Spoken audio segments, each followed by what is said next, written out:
Well, good evening to all of our kingdom leaders. Welcome to our 2014 iLead Conference. I'm Elder JerondaB, Chief of Staff here at Beacon Light, and I'm so happy to serve as your virtual conference host on tonight. Before we go any further, we would first like to thank God for the best leaders in all the world. Our pastor and first lady, come on leaders, let's give it up for Pastor Dennis R. Hebert Jr. and our beautiful first lady, Lady Trinice Hebert. Come on, let's give God a hand clap of praise. They are truly an excellent example of great leadership. This conference would not have been made possible if it wasn't for their passion and compassion to see you and I grow and develop as effective leaders. It is our prayer that this conference helps you to get better as a leader.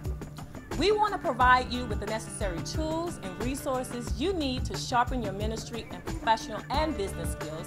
And in order for you to be your best, you must be exposed to the best practices, the best information, the best training and workshops. I've often heard my pastor refer to this quote by Ralph Emerson: "A mind stretched by one new idea can never go back to its original dimension." Wow, did you get that? Let me repeat it again. A mind stretched by just one new idea or one experience can never go back to its original dimension. You know what that's called? That's simply called the rubber band effect. You know how it is when you stretch a rubber band, it never goes back to its original state. No, which is to sum it up in two words: we changing. Look at your neighbor and say, we changing. Yep, okay, I know it's not proper English, so for all our proper linguistic leaders, let's say we are changing.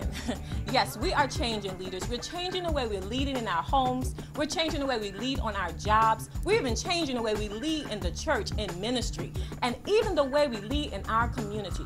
We are changing. And not only are we changing for good, and then we're changing for God. Our theme for this year's conference is leading with a different I, the letter I.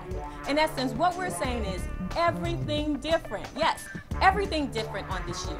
And I strongly believe that in order to be an effective leader, you must embrace your eyes. Look at your neighbor and say, how can you lead me if you don't have an eye? Yeah, you see, I've been in leadership for over a span of 22 years in both corporate America and in the kingdom of God, and I've witnessed a lot. I've learned a lot in all those years, and I've learned what to do and what not to do. And I strongly believe that what has shaped me to be a great leader is simply observing other great leaders all around me.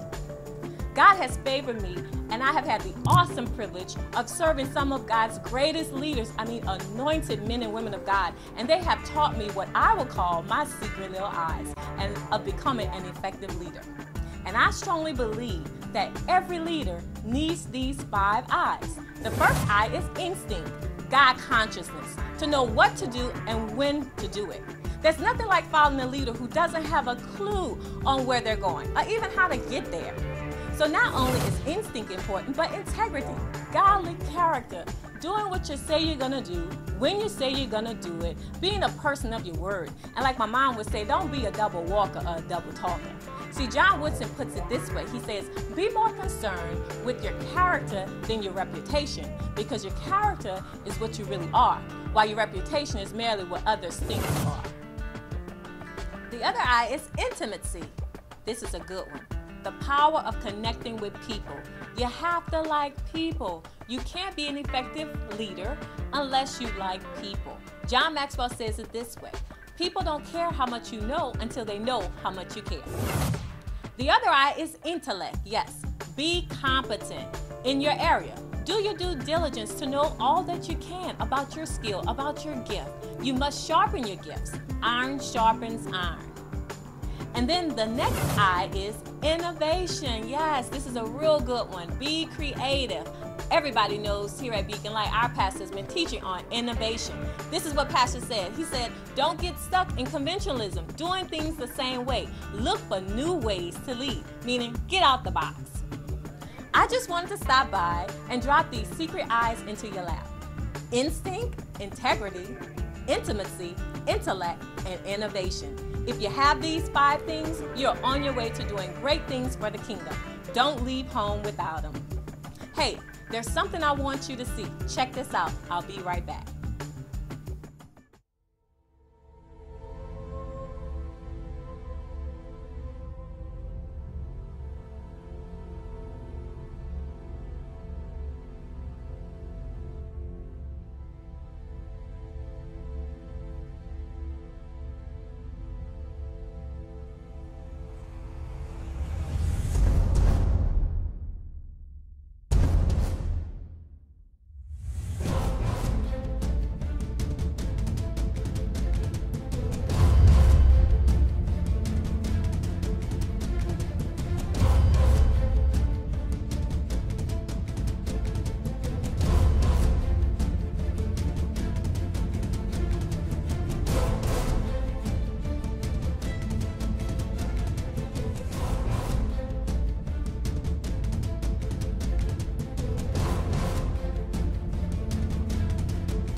Wow, that's the question.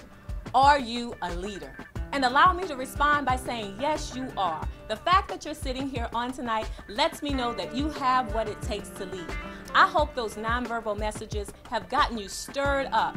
I don't know about you, but I'm sitting on the edge of my seat ready to receive. Hey, all of you on your way in should have received a ballot to vote. On tomorrow, we're going to be awarding some leaders in some ministries. We're going to have the Leader's Choice Award. We're going to award the Ministry's Choice Award. And then we're going to have what we call the Ministry Gag Gift. Yeah, it's going to be a whole lot of fun on tomorrow to see who takes home these awards. So make sure you vote. Don't forget to join us bright and early in the morning for continental breakfast and fellowship at 8 a.m. in Brewster's Hall. For our morning sessions, they will promptly begin at 9 a.m. right here in the sanctuary. We have two dynamic vessels in the kingdom of God that are scheduled to be with us. We're so happy to have Pastor Edward Pierce III of Changing the Generation Full Gospel Baptist Church out of Baton Rouge, Louisiana, sharing with us. Then we have Robin Ware all the way from Atlanta, Georgia. She's the president and founder of the Ware Agency. Get ready, leaders. I believe that over the next 2 days, the level of impartation and training that is going to take place is going to ignite our change. We are kicking this conference off in a major way on tonight. We are so blessed and honored to have one of God's best and chosen generals in the area of 5-star, effective, innovative leadership to share and make a rich deposit in our lives on tonight. He serves as the Executive Secretary of the Full Gospel Baptist Church Fellowship, Senior Pastor and Teacher of the City of Love Church there in New Orleans, Louisiana, Bishop Lester Love. Let's give it up for him, Beacon Light, in a major way. Yes, but before Bishop Love comes, leaders, iLead leaders, let's stand to our feet and give God a thunderous hand clap of praise for our Senior Pastor and Teacher. Come on, leaders, our visionary, the host of this great conference. Let's receive him now, General Overseer Dennis R. Hebert Jr. Come on, let's give God a hand clap of praise for him. Come on, I can't hear you.